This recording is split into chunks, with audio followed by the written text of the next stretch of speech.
Baik, bismillahirrahmanirrahim. Assalamualaikum warahmatullahi wabarakatuh. Alhamdulillah teman-teman, semoga teman-teman dalam keadaan sehat ya, dan dalam kondisi suasana hati yang baik, gitu, karena kita akan belajar sesuatu hal yang baru lagi hari ini, yang melengkapi pemahaman kita, pengetahuan kita tentang proses analisis perilaku, asesmen perilaku yang telah kita pelajari di minggu sebelumnya.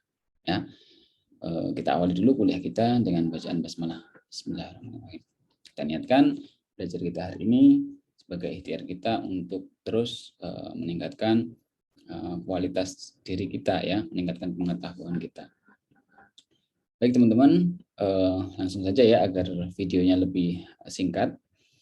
Di pertemuan yang ketiga ini kita akan menambah satu pemahaman lagi mengenai rangkaian proses sebenarnya dalam asesmen perilaku sebelum kita melakukan intervensi, sebelum kita melakukan tindakan, sebelum kita bahkan merancang bentuk-bentuk intervensi modifikasi perilakunya. Kita masih tahap awal mengumpulkan data. Kita tahu apa yang mau kita ubah. Prinsip umumnya ya, kita tidak bisa mengubah apa yang tidak bisa kita ukur, sehingga kita harus tahu dulu nih, ya, seperti apa nih perilaku yang mau kita ubah. Nah, ini masih dalam proses itu.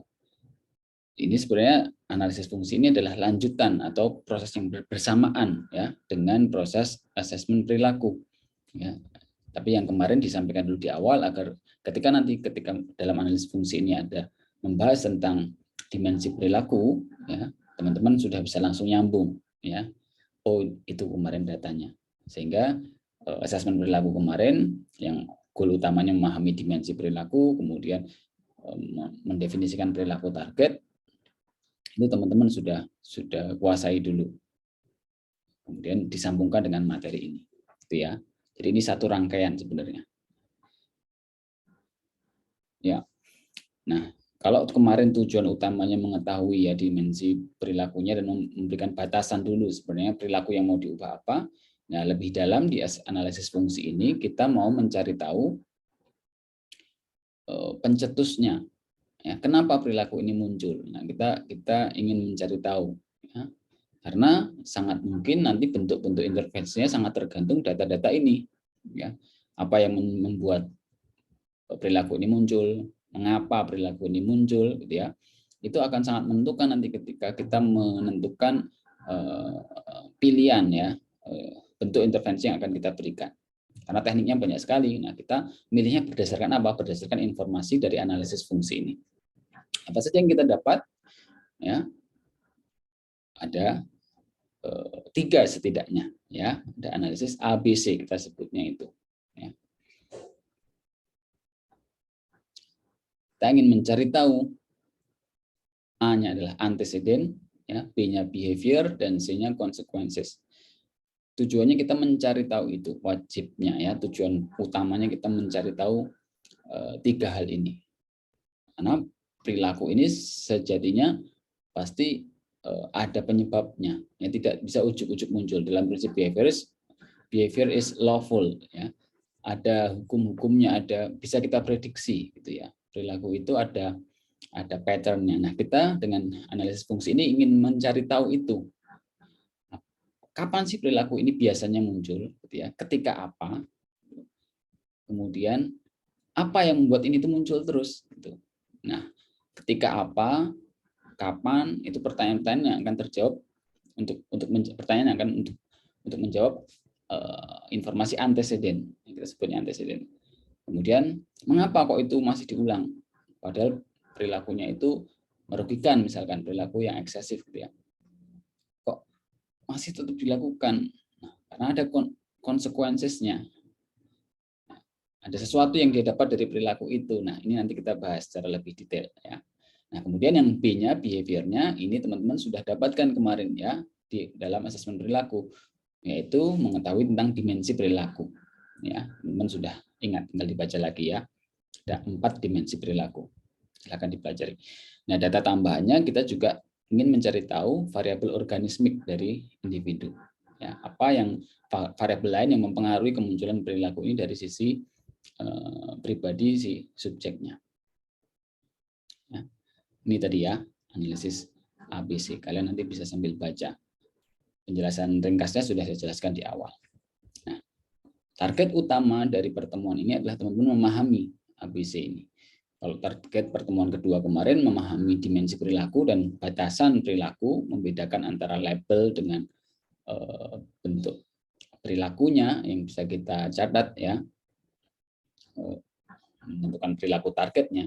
Nah, goal di pertemuan ketiga ini teman-teman memahami ABC ini ya, dan bisa membedakan. Yang pertama anteseden tadi, kita nanti akan bahas ya. Bagaimana kita menggali anteseden? Tapi gambaran anteseden itu apa sudah saya sampaikan tadi di awal. Ya. Kemudian behavior kita sudah pelajari di pertemuan kemarin.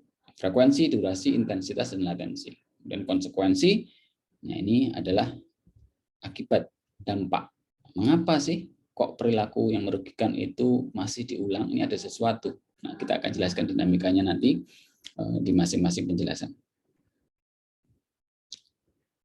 Ya, ini yang menjadi target utama kita dalam analisis fungsi dan target pertemuan kita hari ini. Teman-teman memahami konsep ini dan bagaimana cara menggalinya. Saya akan jelaskan, berikan penekanan lebih lanjut dengan contoh ya, tentang tadi anteseden. Baik, jadi teman-teman, setiap perilaku ini bisa kita prediksi ya kemunculannya. Atau sebenarnya kalau setiap perilaku itu diamati dengan seksama begitu ya, ada pola-polanya. Nah, yang kita pahami dalam prinsip behaviorism ya, bahwa behavior is lawful, bisa kita prediksi, bisa kita kendalikan bahkan gitu. Dengan memahami salah satunya antesedennya ini, kapan perilaku ini muncul, apa yang menyebabkan perilaku ini muncul. Para ahli berkeyakinan perilaku ini relatif konsisten gitu ya. Kapan orang ini menunjukkan perilaku agresifnya, misalkan tadi memukul-mukul meja, berteriak, itu ketika apa yang mencetuskan. Nah, itu relatif bisa kita petakan. Nah, ini akan menjadi tugas kita. Kita berikan contoh saja ya, misalkan kita dapat keluhan perilaku eksesif ngemil ya.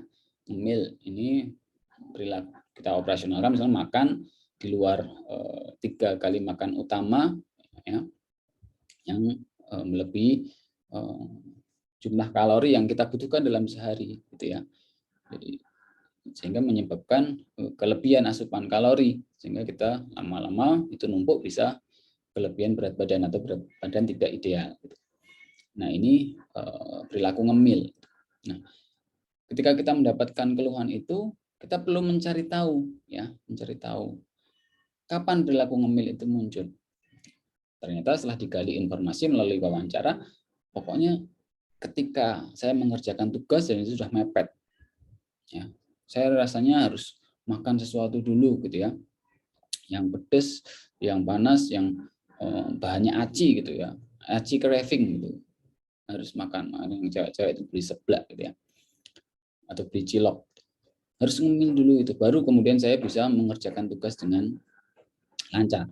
Nah, ternyata kita bisa temukan satu nih, antecedennya adalah ketika ngemil itu ketika ada tugas yang sudah mepet. Nah, ini salah satu anteceden. Kemudian kita gali lagi, ternyata ketika siang gitu ya, saya nggak terlalu nih pengen beli jajan ngemil. Tapi ketika malam, nah ini hasratnya ini lebih besar rasanya dan pasti saya susah menahan. Ya, kalau siang saya masih bisa mengalihkan, kalau malam pasti jebol pertahanan saya. Akhirnya saya order, baru bisa mengerjain tugas. Nah, anteseden yang kedua nih, kita dapat malam hari. Nah, itu ya contoh. Jadi apa yang menyebabkan perilaku ini lebih bisa muncul? Ya, bisa setting waktu, bisa setting keadaan, bisa setting tempat bahkan, gitu ya. Atau ternyata digali lagi, hanya ketika saya di kosan, herannya, ketika saya kuliah daring di rumah tidak muncul loh perilaku ini, gitu ya. Nah, ini berarti kosan itu juga termasuk anteseden ngemil, gitu ya. Itu contoh. Nah, kita beralih ke contoh yang lain. Nih, misalkan ini yang konkret. lebih spesifik ya, perilaku merokok. Ada klien kita, subjek kita, teman kita yang pengen berhenti merokok. Nah, kita ingin tahu dulu kapan kamu muncul perilaku merokok ini. Oke. Hanya ketika saya di kosan misalkan masih takut orang tuanya sungkan, dia kalau belum bisa cari duit kok udah merokok gitu ya. Kalau di rumah nggak terlalu kepengin muncul nih hasrat merokoknya. Tapi ketika di kos, oke, itu berarti antecedent juga. Kemudian kapan Anda tuh merasa pengen sekali harus merokok? Ketika minum kopi. Minum kopi, kombinasi antara kafein, rasa manis juga, itu ya, kopinya manis misalkan, dengan nikotin itu sangat cocok. Itu rasanya di mulut, wah, enak sekali rasanya. Kalau ngopi saya mesti kayak sakau pengen cari rokok. Oke, berarti minum kopi ini adalah antecedent dari perilaku merokok. Ya. Nah, semoga ini bisa menjadi gambaran.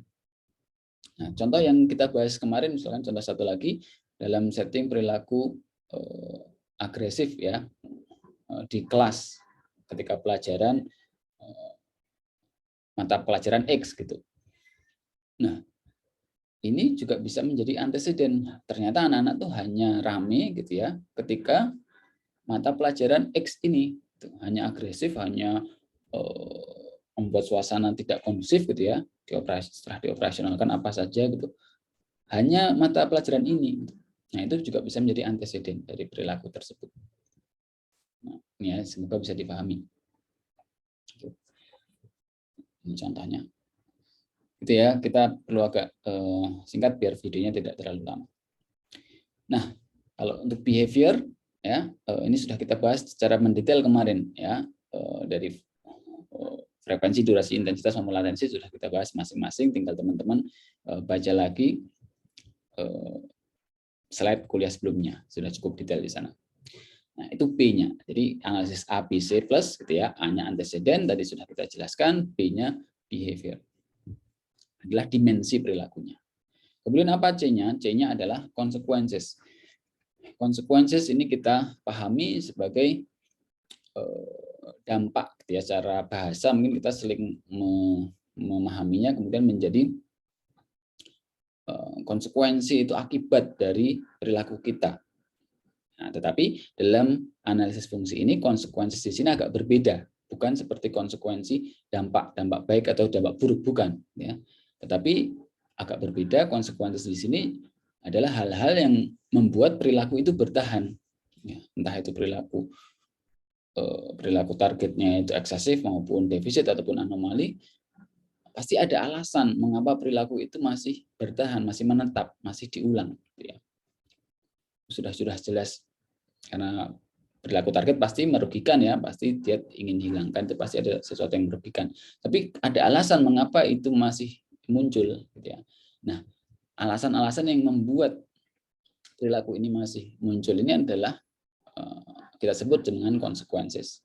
Ya bisa dibilang juga akibat juga sih, tetapi akibat secara spesifik justru akibat yang membuat perilaku ini bertahan. Tentu saja kalau dipikir-pikir yang menguntungkan ya kalau dari hukum perilaku itu, the law of effect itu ya, perilaku itu cenderung bertahan kalau ada hasil yang positif, hasil yang menyenangkan, akan more likely to be repeated. Nah, sama konsekuensi itu. Nah, contoh ya, misalkan kita kembali ke contoh ngemil tadi. Mengapa orang itu tetap melakukan perilaku itu, padahal dia sudah tahu ya bahwa ngemil malam hari, apalagi berbasis tepung gitu ya, itu tidak sehat. Pedas lagi gitu ya. Yang dalam jangka panjang ini tidak akan sehat. Tapi kenapa dia masih lakukan? Nah, ternyata setelah kita gali wawancara, apa sih yang Anda rasakan ketika mengemil itu? Ya sensasinya itu loh Pak, saya panas, pedas, keringetan, wah, enak sekali gitu. Terus rasanya kayak tekanan tadi, stres tadi dikejar deadline itu kayak menghilang sementara, dan di situ setelah saya minum es teh gitu ya, hilang panasnya, terus saya merasa fresh lagi, terus bisa kerja lagi. Oke, berarti ini adalah konsekuensinya. Dia ternyata merasa ada rasa nyaman gitu ya, stres mereda setelah makan makanan yang pedas, panas tadi. Nah, ini adalah konsekuensi. Kita catat. Nah, contoh lain yang merokok tadi. Ya. Mengapa sih orang merokok? Padahal sudah tahu rokok itu pasti berbahaya untuk gangguan, untuk janin, untuk paru-paru, untuk mulut dan sebagainya, buat kanker dan seterusnya. Ada di bungkusnya. Tapi kenapa nggak mempan itu buat para perokok? Ya. Ya karena ada konsekuensinya. Apa yang itu yang kita gali? Kenapa sih Anda masih tanya dulu? Anda tahu merokok ini tidak baik gitu, dan Anda ingin sadar ingin berhenti, iya gitu ya. Inilah mengapa saya menghubungi Anda, ingin bantuan berhenti. Nah, kenapa Anda masih melakukannya?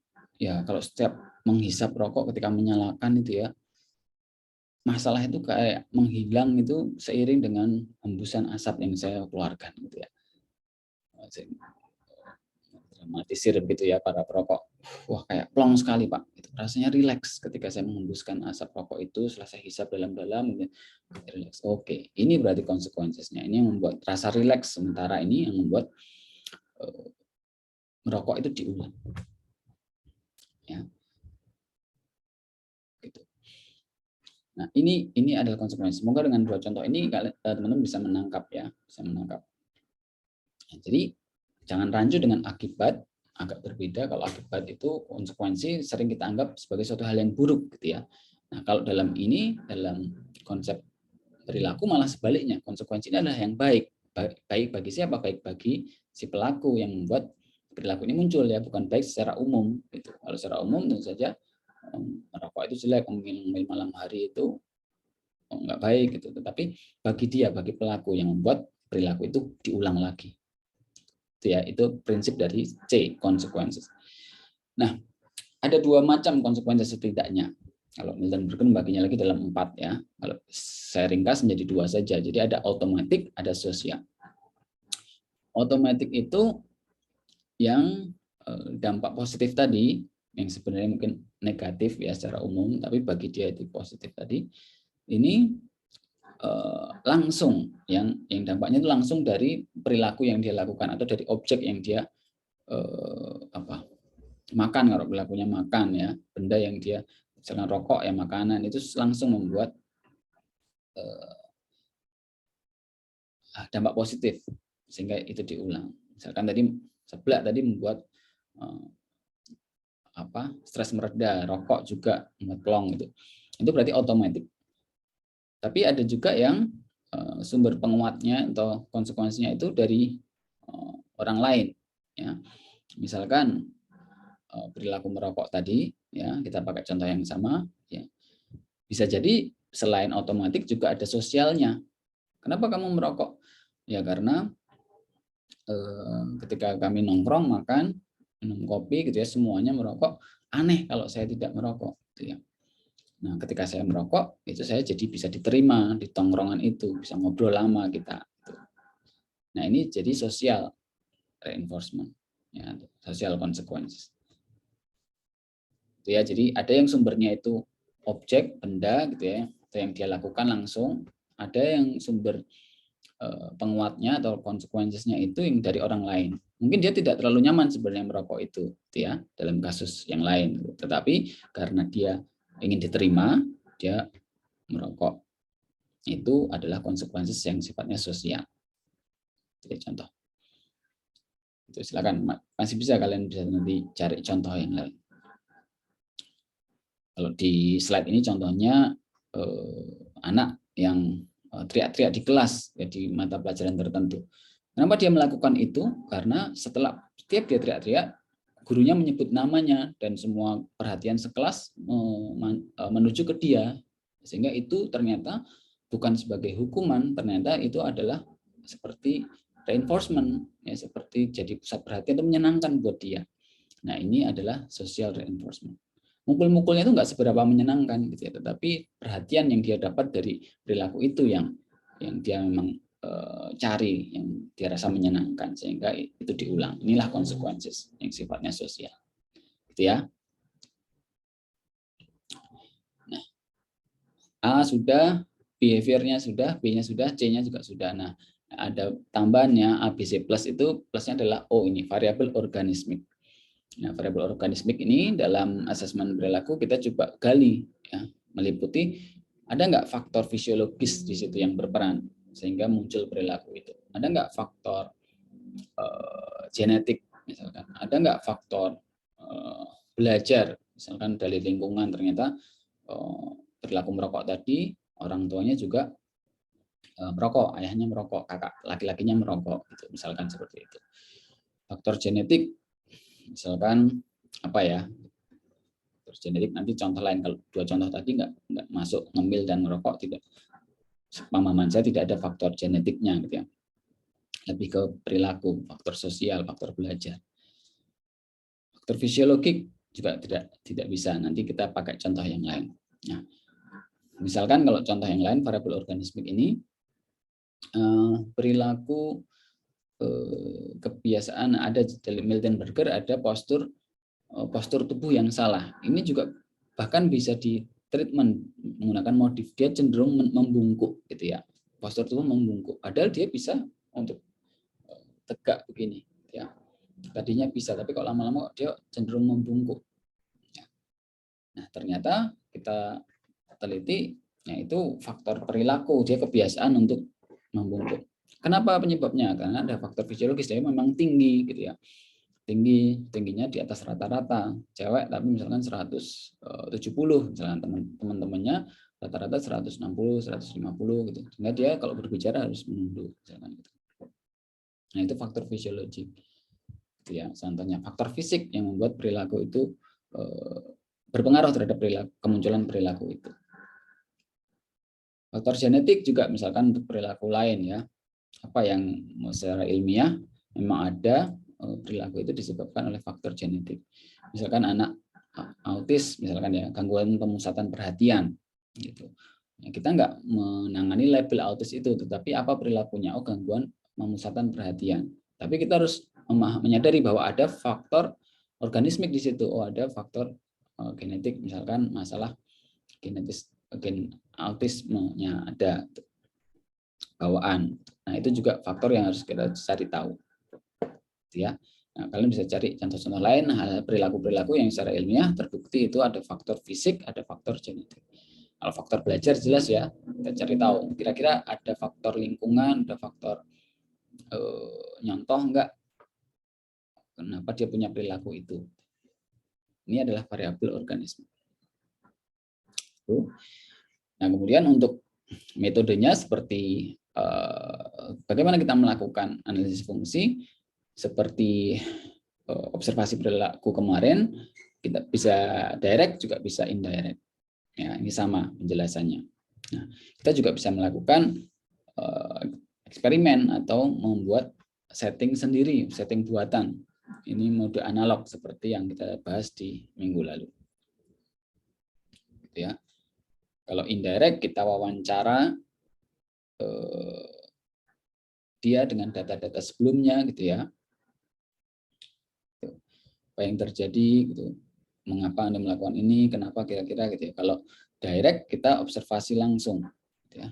Merokok, pas dia merokok itu kita ikut nongkrong di situ, kita mengamati gitu ya. Oh, dia ketika merokok dengan teman-temannya gitu. Nah, walaupun tetap kita nanti akan lengkapi juga dengan data wawancara ya, data indirect juga saling melengkapi. Eksperimen kita contohkan kemarin ya, buat setting untuk mendukung atau antecedennya. Ya, kita sudah paham konsep antecedent, tempat di mana perilaku itu bisa muncul. Misalkan perilaku merebut mainan itu muncul ketika ada teman bermain lain di situ. Nah, itu antecedent itu kita buat. Ini analog setting. Nah, jadi gimana Pak kita kalau mau melakukan proses analisis fungsi, kemudian hubungannya dengan asesmen perilaku kemarin? Ya, tahapannya sebenarnya bersamaan. Ketika tahapannya nih ada, ketika besok kalian woro-woro ya ke grup keluarga gitu, ada nggak yang mau, ada grup alumni SMA misalkan ya, ada nggak yang punya perilaku mengganggu yang ingin diubah gitu ya. Kemudian mulai ada aku dong, ada yang teman yang jabri gitu. Nah, langkah pertama yang kita lakukan indirect assessment dulu, wawancara dulu ya, wawancara dulu ke dia. Tujuannya apa? Untuk mengetahui dulu definisi perilakunya. Bisa jadi aku dong, aku ini orangnya enggak asertif gitu misalkan ya, Mungkin keluhan awalnya begitu, aku nggak pede, orangnya nggak pedean. Kita perlu mendalami nggak pedenya itu seperti apa. Ya, kita perlu berikan batasan. Oke, dalam konteks di kelas misalkan nggak berani ngomong di depan kelas. Oke. Atau tadi aku pengen berhenti merokok dong. Nah, itu kita tentukan perilaku targetnya. Kita kategorikan ini perilaku apa? Defisit, apakah eksesif, apakah anomali gitu ya. Nah, kemudian kita wawancara cari tahu anteseden dan konsekuensinya. Dari wawancara itu anteseden dan konsekuensinya. Syukur-syukur bisa kemudian kita mencari tahu dimensi perilakunya juga, ya behaviornya juga dari wawancara itu. Ya, kalau bisa langsung itu dengan data indirect tentu saja ya. Nah, kemudian kalau sudah dapat data awal ini, buat rancangan kemarin tuh ya, rancangan observasi langsungnya, buat panduannya, definisi perilakunya, waktunya, pencatatan strateginya kapan gitu ya. Silakan baca materi kuliah kemarin. Kalau sudah, lakukan. Siapa yang akan melakukan? Tergantung strategi. Apakah observernya significant others, ya, significant personnya, atau dia sendiri, subjek itu, atau kita. Lakukan dengan panduan-panduan tools yang sudah kita berikan. Ya. Dari situ kita akan punya data dimensi perilaku yang lebih valid gitu ya. Oh ya, tadi dari indirect sekarang punya data direct. Merokoknya berapa batang dalam seminggu terakhir ini, misalkan kita beri batasan waktu gitu ya. Kalau ngemil ya tadi ngemilnya berapa kali dalam 1 bulan ini misalkan ketika ada tugas. Nah, kemudian buktikan tadi ya, saling cross check. Oh ya betul, data indirect saya wawancara awal seperti ini, data yang saya dapat dari direct assessment seperti ini. Nah, nanti kalau butuh assessment lanjutan, lakukan. Misalkan kok nggak match ya, oke, harus diubah nih strategi pengamatannya gitu ya. Tapi kalau itu diperlukan, kalau tidak cukup sampai tahap 4 ini. Nah, kalau diperlukan misalkan lakukan eksperimen. Kalau kalian nggak mantep nih, nggak mantep lah, saya mau simulasi gitu ya. Misalkan kalian nggak dapat data itu karena nggak muncul momennya. Misalkan kalian dapat keluhan fobia ketakutan suara ambulan gitu ya. Ketakutan suara ambulan. Keluhan yang masuk ke kalian itu. Nah, kalian selama observasi kemarin nggak muncul nih, ketika ikut nongkrong berkali-kali kok nggak muncul nih pas ambulan lewat gitu. Nah, kalian buat eksperimen itu, setting. Misalkan seberapa takut kalian di ruangan, kemudian ada gambar ambulan, reaksinya seperti apa? Ada video ambulan gitu ya. Kita ingin tahu sebenarnya dia takut apanya, ya. Antecedennya itu apa? Ketika suaranya atau wujudnya atau seperti apa? Ya. Nah, ini bila diperlukan.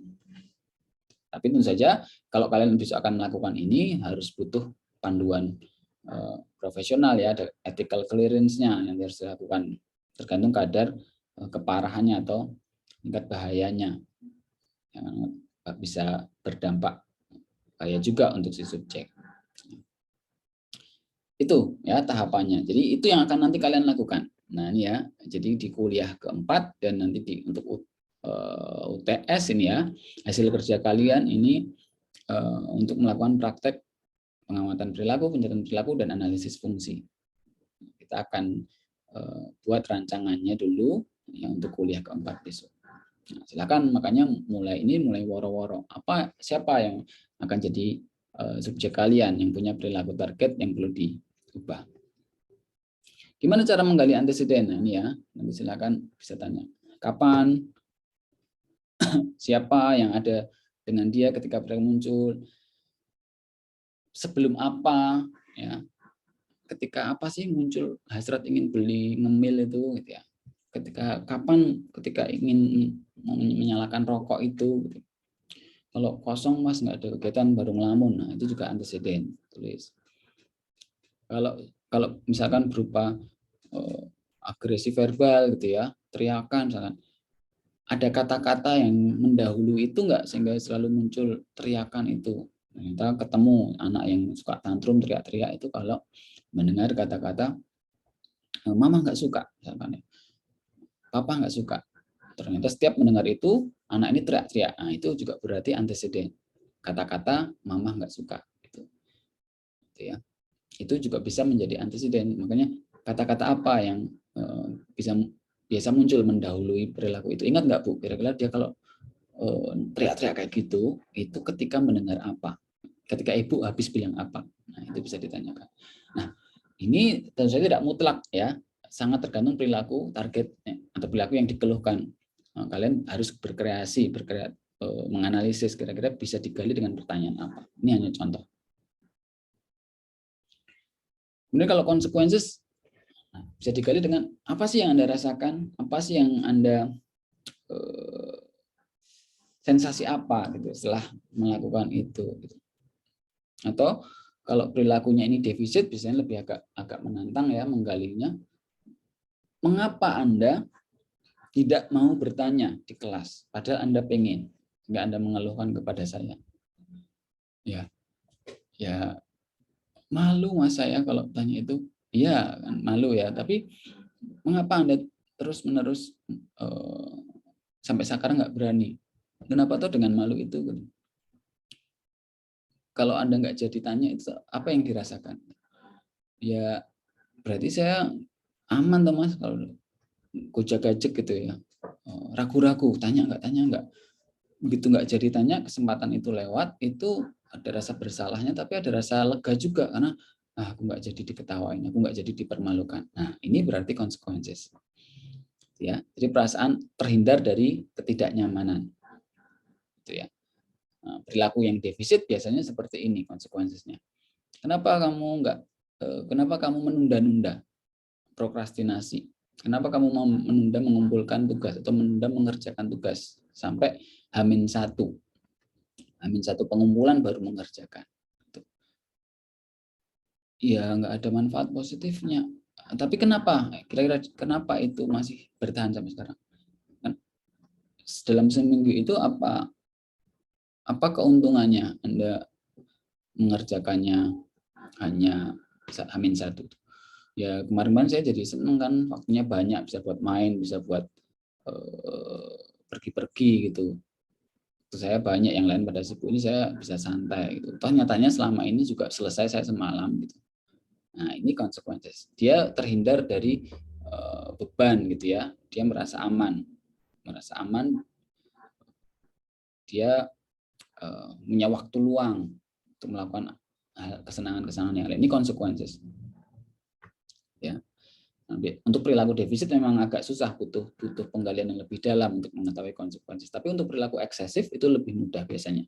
Rokok, ngemil tadi ya, kemudian mukul-mukul meja gitu. Kenapa berteriak di kelas? Kenapa Anda berteriak gitu? Ya. Ternyata karena diperhatikan gitu ya. Karena satu kelas jadi lihat ke dia, nah itu adalah konsekuensi, dia merasa senang. Nah, untuk perilaku eksesif lebih mudah, tapi untuk perilaku defisit kita perlu effort ekstra untuk menggali konsekuensi. Gitu ya. Nah, ini misalkan kalian besok anak-anak bisa jadi butuh sumber data lain gitu ya. Kira-kira kenapa ya Bu kok anak ini teriak-teriak ketika ibu bilang begitu gitu. Ya, kenapa ya Mas ya? Pokoknya mungkin setiap saya dia teriak, saya selalu mendatangi dia dan memeluk dia. Oh, gitu Ibu ya. Nah, ini adalah konsekuensinya, bisa jadi masih hipotesisnya ya. Karena dia jarang diperhatikan, ibunya online terus begini, anaknya kalau teriak baru ibunya datang. Nah, ini adalah konsekuensi. Kenapa perilaku itu diulang? Itu ya, teman-teman. Nah, kalau organismik tadi saya sudah jelaskan, biar tidak terlalu lama, silakan diputar ulang ya penjelasan saya soal variabel organismik. Ini di antara contoh panduan pertanyaannya. Nah, langkah berikutnya ya, ini untuk pekan depan. Setelah ini kalian akan mulai mencari responden atau mencari subjek yang punya permasalahan perilaku yang ingin diubah. Ya, tentu saja kalian cari dulu perilakunya apa, atau orang mengeluhkan apa. Kalau terjaring banyak, cari yang realistis, yang bisa kira-kira diubah dengan kapasitas kita, ya, dan dia setuju dengan itu. Tidak boleh kita hanya mengamati perilaku teman kos sebelah kita, terus kita menjadikan itu perilaku target tanpa persetujuan. Ya, nggak boleh. Apalagi dia mungkin masih anak-anak dan kita ada yang menjadi penanggung jawabnya. Kita harus dapat persetujuan dari walinya. Ya. Silakan. Nah, kemudian buat rancangannya. Kalian mau tanya apa? Kalian mau mengamatinya bagaimana? Strateginya, waktunya, gitu ya. Bahkan mungkin nanti toolsnya. Kalau yang mau mengamati kalian ataupun orang lain tetap butuh toolsnya. Apakah checklist? Apakah lembar kerja untuk mencatat durasi, gitu ya. Semuanya kita siapkan. Nah, ini jadi tugas individu. Gambarannya seperti ini, ya. Nah, jadi yang 1 sampai 4 ini akan kita presentasikan atau dikumpulkan di Google Form besok, ya. Jadi di kuliah keempat kalian akan mempresentasikan ini, ya, mengumpulkan ini. Kemudian nanti bab 5 dan 6-nya ini ketika nanti di UTS, ya. Jadi 1 sampai 6 ini nanti dikumpulkan lengkap ketika UTS. Ya, nah untuk kuliah 4 besok kita akan kalian akan mempresentasikan 1 sampai 4 ini. Ya. Nah, kalian kalau mau membaca materi ini di Milton Berger chapter 13, ya. Memang agak lompat strukturnya. Di chapter 13 halaman 243 kalian baca lebih lanjut di sana. Sementara ini itu, ya, nanti secara teknis tugas ini akan saya lebih jelaskan secara detail di WhatsApp group masing-masing. Begitu, terima kasih teman-teman atas perhatiannya. Silakan setelah menyimak video ini, bila ada pertanyaan langsung tuliskan di WhatsApp group, ya, agar kita bisa jadi bahan pembelajaran bersama-sama. Ya. Terima kasih atas perhatian yang diberikan. Mohon maaf bila ada kekurangan. Wabillahi taufiq wal hidayah. Assalamualaikum warahmatullahi wabarakatuh.